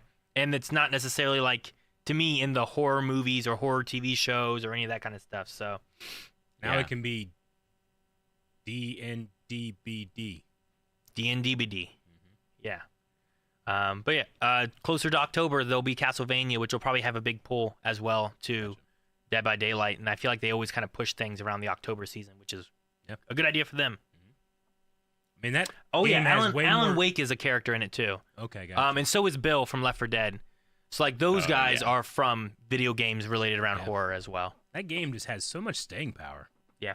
Like, I really enjoy it, but I never thought it was going to be like, you're going to be playing this for the next 10 years. No. Like, when it first came out, there was the 3 killers, and I was like, well, this is cool. I like the idea of this. But once they got Michael Myers, I think was the first license that they really got, it opened the door to so many ideas and options that they could do for it that it has just continued to grow. So, no, I'm excited to see what they do with some of the ideas. Like, this one here looks really cool. I can't wait to play the Vecna. I think it's going to be cool. I don't know if there's any Beholder or if that was like a nod to like D&D related stuff, because I haven't seen anything for a Beholder being an option that you can play as or anything. Maybe it's in the map and it can scare you, jump scare you. Sure. Yeah. There's some maps where like a zombie will fall out and A little scare you. ridiculous to see a beholder trying to start a generator. Yeah, I don't think that's the case. Maybe it comes over and it bites it, you know? I don't know. It'd also be ridiculous to see Simon Belmont do that, so. Well, I mean, he may or may not be in it, you know? I don't know. Yeah. So we'll see what they end up doing with that. They might just give you only a killer and not give you a like a survivor to go with it as well. Like a killer in a map. Yeah. If the Castlevania level also has an inverted version. Maybe. That's one of Dracula's powers where he can flip everything upside down. Yeah. That'd be kind of fun. Since we're kind of on the horror beat, the next thing on the list just came out today is the Jason Universe, a horror incorporated. It announces a multi-platform expansion of the Friday the 13th. That was a fun franchise. game. Huh. This isn't for the game. Oh, this isn't for that game. This is an expansion for the franchise. Universe. Yeah. So this is MCU, but Friday 13th. I think. Interesting. I wonder where they're at then. Has all the licensing been resolved then? And they're actually going to progress like... Because I heard at one point there was like a Crystal Lake TV show that was in the works. Yeah, that's a Peacock thing. The movie got, shut down because of like licensing issues. And I think that's supposed to end this December. Like it's still up and running servers, but they've stopped all production of things. So this says Victor Miller was a screenwriter of the original Friday the 13th movie who reclaimed the domestic rights to the original slasher film in 2021 after a lengthy lawsuit. Miller, however, is not part of Horror Inc. Wait. He's not part or is now part? Is not part of Horror Inc. But they are working with him. So for decades, Jason shocked and thrilled audiences who kept coming back for more. We're excited to work with Victor Miller and Mark Toberoff on new projects we'll announce in the coming months. From Robert Barsamian, president of Horror Inc. Okay. Barsamian is who originally funded the 1980 movie and executive produced some of its sequels, and it is an executive producer on the upcoming A24 and Peacock expanded sequel series, Camp Crystal Lake. As its showrunner before he parted ways with the project, Barsamian also executive produced on 2017's Friday the 13th, The Game. So since he's involved, maybe that game might find new life since he's working with, since he now is part of Horror Incorporated that is doing this whole universe. I could see it be possible. They haven't shut down the servers yet, so it's mainly just being able to, I guess, kind of jumpstart that back up. Okay. A24 does TV shows too, huh? A24? It said the upcoming A24 and Peacock expanded prequel series, Crystal Lake. They do movies, but I didn't know they did TV shows too. I might just be ignorant of that. So Crystal Lake is still happening then? It looks like or this has revitalized it maybe? Might be revitalizing it since they're talking about doing multiple platforms of entertainment, games, immersive experiences, merchandise, and more. Yeah. Interesting. Okay. I'll be curious to see what they do with this. I know that Jason was also one of those that people were like, well, he'll never come to like Dead by Daylight just because of like all the licensing issues they've had around him. But if they're working on some universe stuff and trying to like just get him out there more, I mean, Dead by Daylight's huge in like the horror like idea right now. Like maybe they'd bring him to that too, or they just revitalize the game. I've still only seen the first movie. We need to watch more of those movies. There's two Friday the 13th. Waiting for Jason to show up. There's two Friday the 13th this year. Is there? One is in December, and the other one is in, I don't remember, September or October or something like that. Maybe we could do them then. That could be kind of cool. The dates. Yeah. I was like, they're releasing two Friday the 13th movies this year? September. It's crazy.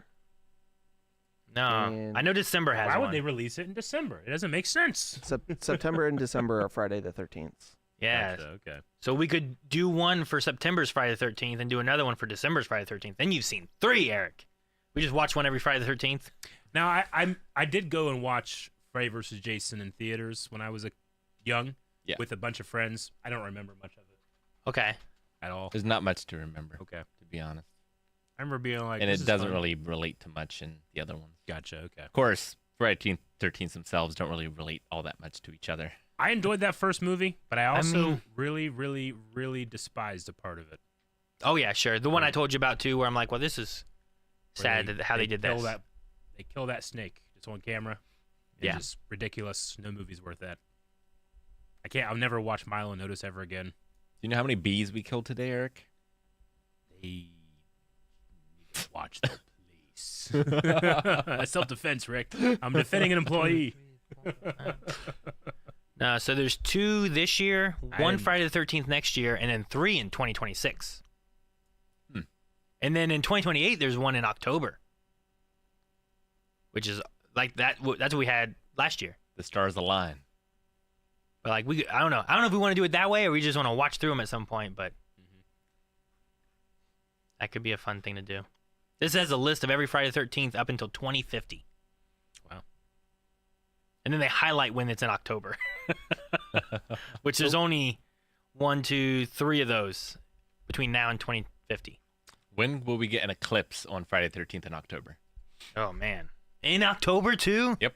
Isn't it true that every 100 years we don't do a leap year to make up for the inconsistencies in the calendar versus our travel around the sun? I believe so. Like you do a leap year every 4 years, but every 100 years you don't do one. That's a pretty rare day, too. Suppose so. I guess it's not, because it doesn't exist. Doesn't exist. What's the thing where it's like if we added a month and made every month 28 days, we wouldn't have to do leap years or anything? It would just work out. Isn't that a thing? Maybe. So the Egyptian calendar, the ancient Egyptian calendar, did not have them, but it's also,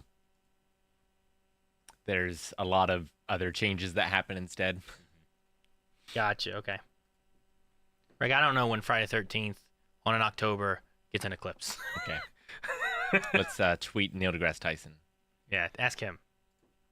Jesuit priests created the calendar we use today, right? I believe. Julius Caesar. It's the Julian. Yeah. King Julian. So, it's modified from Julius Caesar's, but yeah, it was the Julian.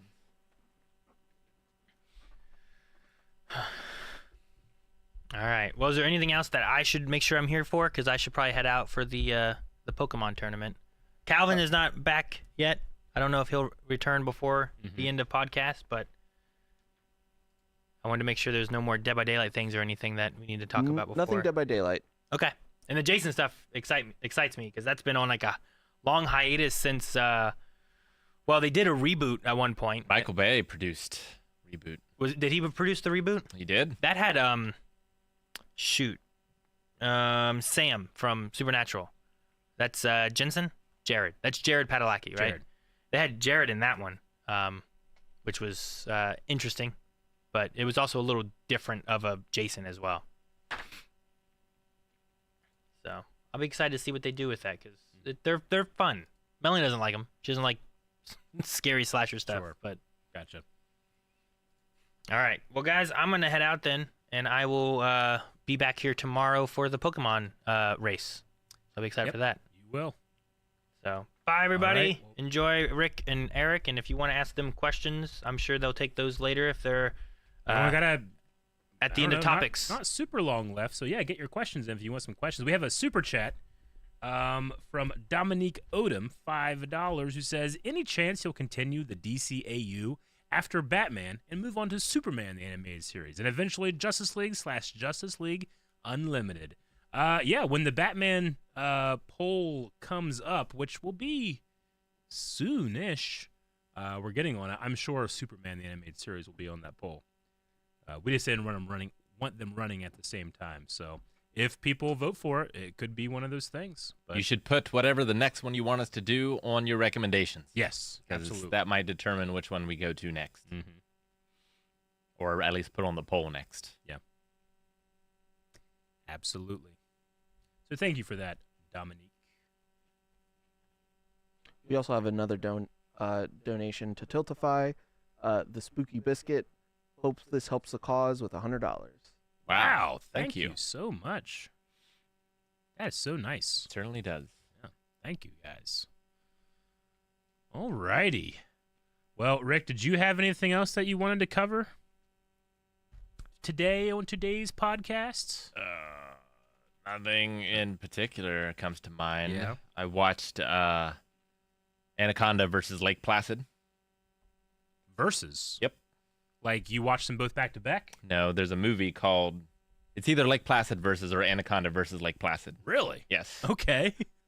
How was that? Not good, actually. Not good, not good, or not good? Not good as in like pretty bad. I didn't enjoy it so much. Okay. The CG is terrible. Yeah. Which you might imagine. It's definitely like a made for sci-fi like kind of movie. Gotcha. Just unlikable characters, which is like a core tenet of the Lake Placid series, I found, like, because in order to get to that point, I watched several of the Lake Placids and several of the Anacondas in order to culminate to this great event, and there's not much worth watching in those series. Wasn't worth it, huh? I didn't even know there was a continuation of either of those movies.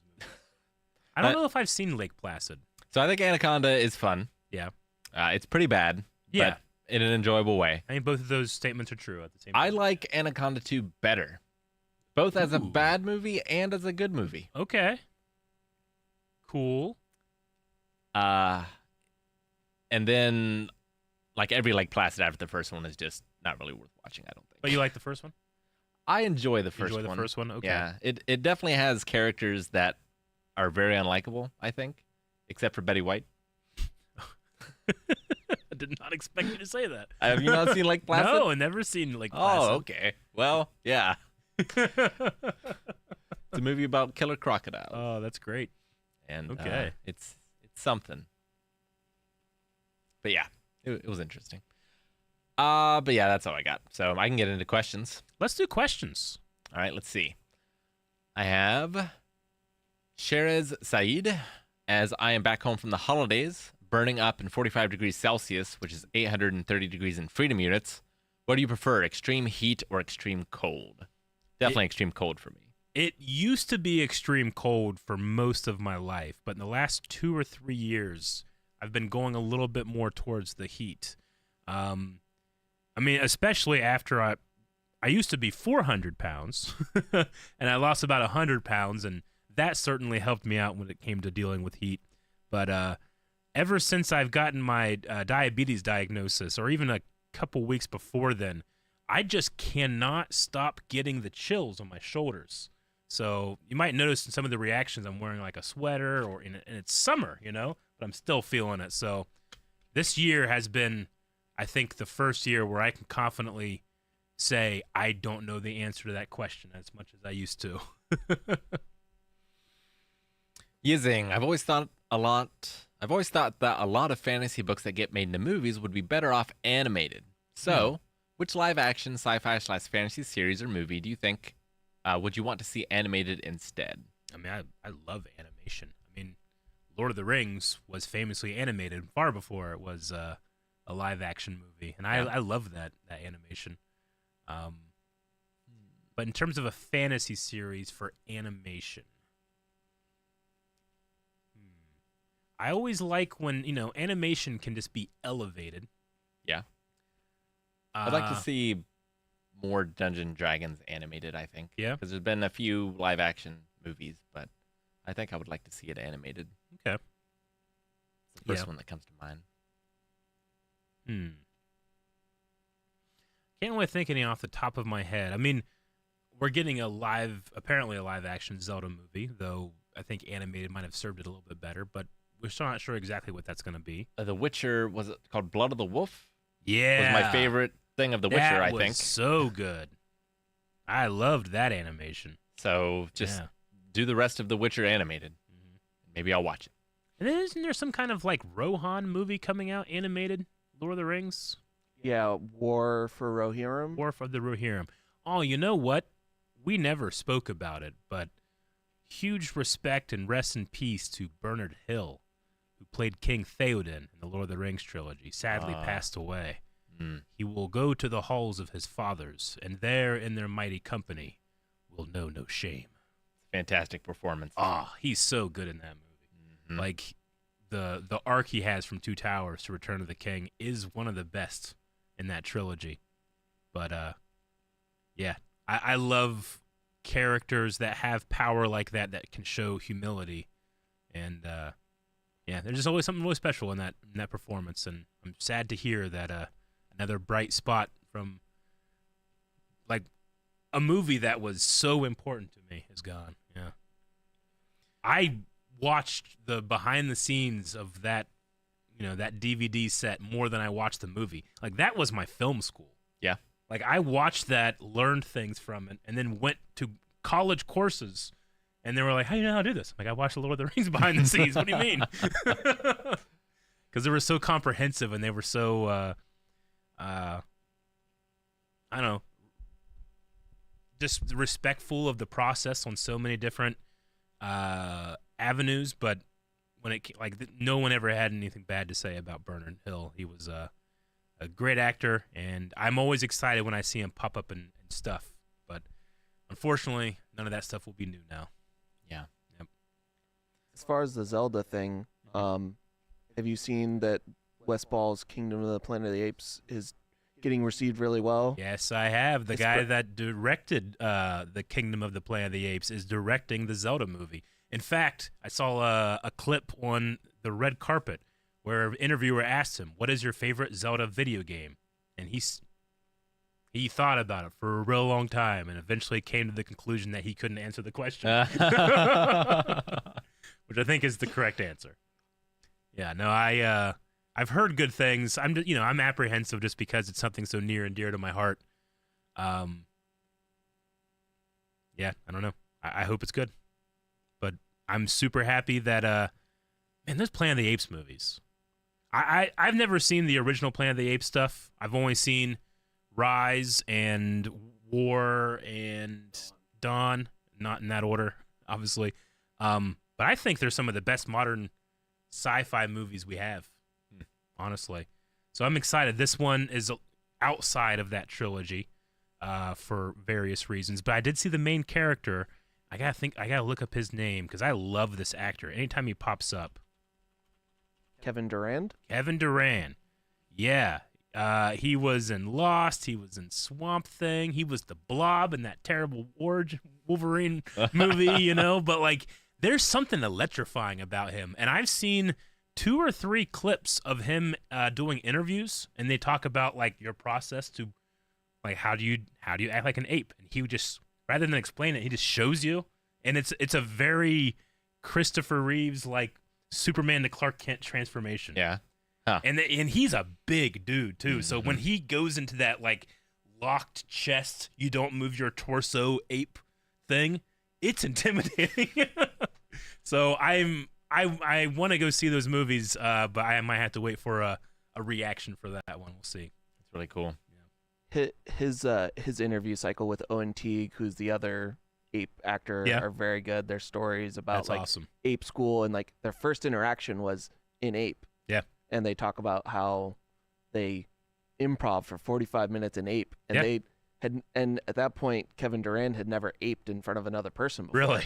Yeah. So if you are interested in those films, go watch a couple of his interview clips. They're very good. He's very good at it. It's awesome. I love when actors can immerse themselves in roles that it's not just like, I'm not like that person. It's like, no, I'm not even the same species, but I need to, Someday I need to watch the new ones with you, and you need to watch the old ones with me. That would be very fun. I'm sure we have plenty of time to do that. Schedule's about to clear up, right? Right. We got a super chat over on YouTube at TubeSockYT. $5. Would y'all be down to watch some Red versus Blue content? That would be amazing. Love you guys and love your Naruto reactions. I've never seen any Red versus Blue. I've never seen Red versus Blue either. In the beginning of Blind Wave, like around the time we were doing Dragon Ball Z Abridged, which you do need to watch. I do. I do need to watch. We got a lot of requests for that, so I would be down. I mean, I don't know how well it's aged or whatever. Yeah. I also never played Halo when I was a kid, so I never was like, ooh, I want to watch this. But yeah, I should check out some of it. Seems like it would be up my alley. Jancy asked, is everyone excited for Swifty Saturday and K-pop this weekend? ? Man, I hope you guys enjoy those videos. I had a great time recording them. We have one of the Baby Monster videos up, and that went up on Sunday. I believe there'll be another one this Sunday, and that one is the one where I really started to get into it. Sometimes you watch something and you kind of don't understand it the first time, but I don't know, something clicked on that second video, so I'm really excited for people to see that. And then Swifty Saturday, which is this Saturday, that was also very fun. I don't listen to a lot of music on my own time, and Taylor Swift's one of the biggest artists in the world right now, and I was just curious to jump in on that series just to try to understand why. And I think I understand a little bit more now that I've recorded a couple of those. So I think you guys are going to enjoy those.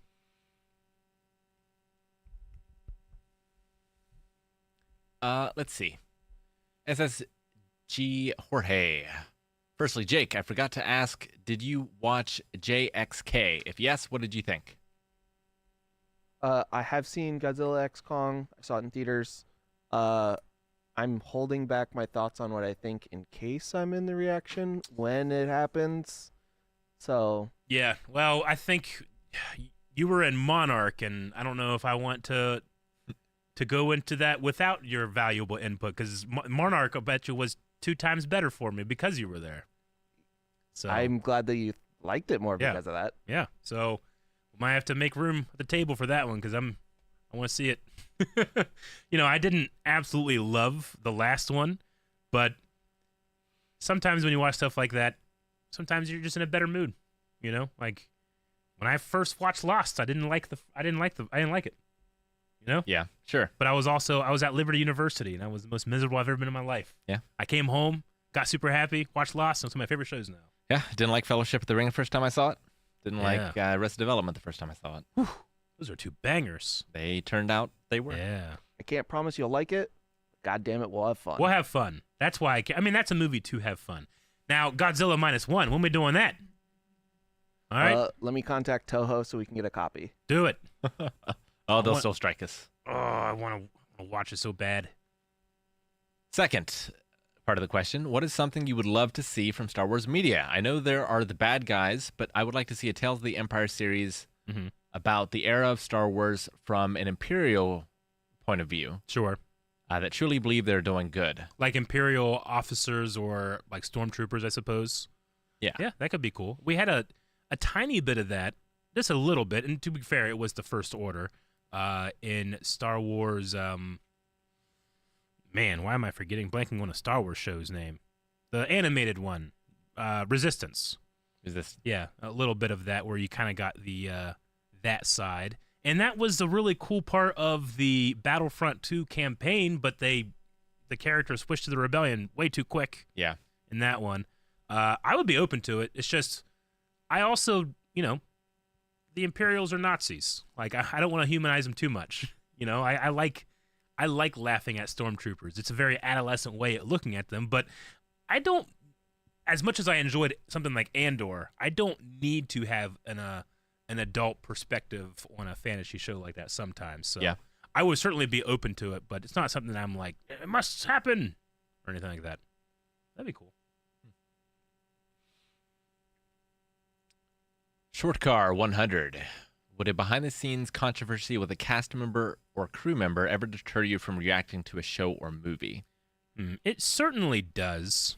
Like, I brought up earlier that I liked Witcher Season 2, but as soon as I heard that Henry Cavill's like, hey, I'm not into this, and here's the reasons why, I was like, all right, I don't ever got to watch that show again. Yep, same with me. It depends how old something is, too. Yeah, and it kind of depends on the controversy as well. Like, I try to separate art and artist. Me too. A lot of times. So, like, we watched Baby Driver. Yeah, I was just going to bring up him. Yeah, which had come out during the controversy around, like, Kevin Spacey and things. And, like, we tried to bring it up during the reaction, but also tried to enjoy the movie. Yeah. Yep. Yeah, that's a tough one because he's in some fantastic stuff. Some stuff I love. Yeah. That I don't know if I'll ever go back to or not. And then I enjoyed House of Cards so much, and that last season, unfortunately, just not doing it for me. Yeah. It's like, I love Chris Benoit as a wrestler. Hate him as a human being. Yeah. It's tough. While trying to understand that CTE isn't something that we all understand completely, But yeah, that certainly is no excuse to not being able to enjoy those matches anymore. Yep. This is a question for Aaron. Oh, I'll answer it. He's not here. Aaron, have you seen the fan-made Spider-Man horror movie on YouTube? What? If you haven't, I recommend watching it. Yeah. It's so good. Also, love you. I haven't seen that. I can't. I want to. Dang it. No, it sounds neat. There you go. Neat. There you go. Nailed it.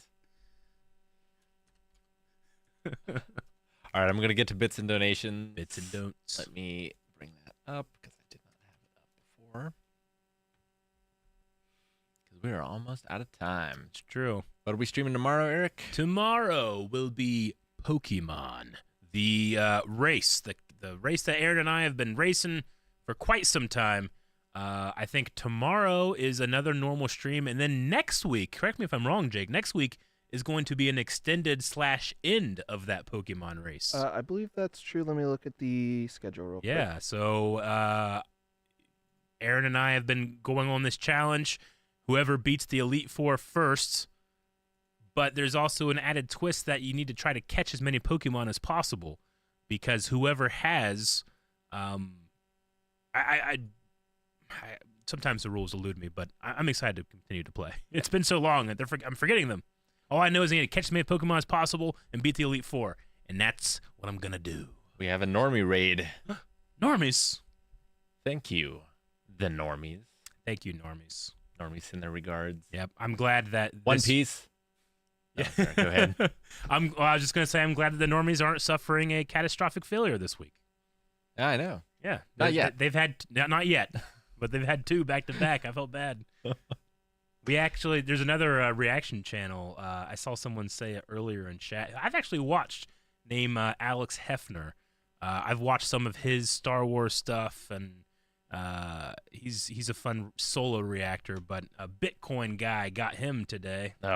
So I hope that, this has been happening for years with YouTube. There's not much you can do other than just hope that Team YouTube on Twitter does something for you. Yeah. Watchdog says normies just started Ahsoka. Are they done with Rebels?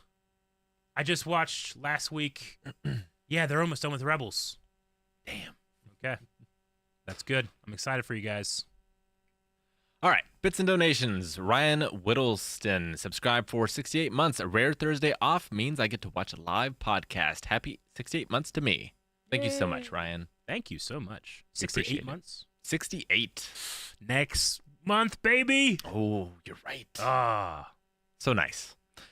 Dale Cog for 29 months. Thank you very much. Thank you, Dale Cog. Speaking of, Alicia, 69 months. Nice. Are there any memes, Jake? Yeah, I'm getting them ready. I'll have to see them off Eric's screen. Memes. I don't know why, but I don't know all the time. But most of the time when I take my glasses on off camera, my eyes cross. I can't help it. But I've been doing it pretty much since the beginning.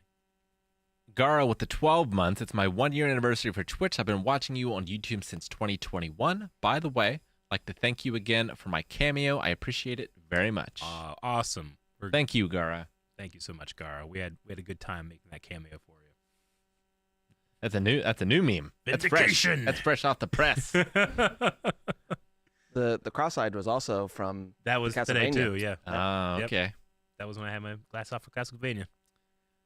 Storm Hover, 37 months. Thanks for supporting Mental Health Awareness Month. Very much looking forward to next month's Baldur's Gate 3 stream. Yep, me too. That's all I was thinking about when we were watching that Dead by Daylight thing. Gar with a total of 21 gifted subs this stream. Woo! Thank you so much for that. Thank you.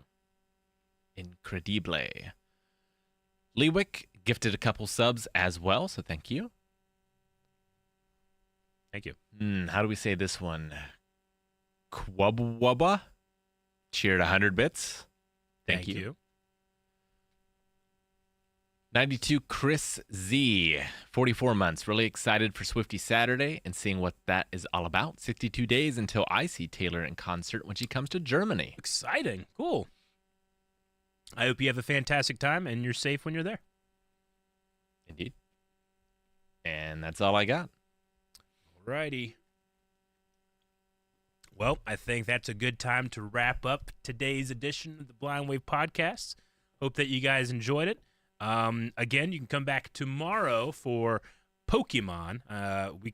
We have that right here at twitch.tv/blindwave and at the Pokemality YouTube channel. So you have some options on where to view.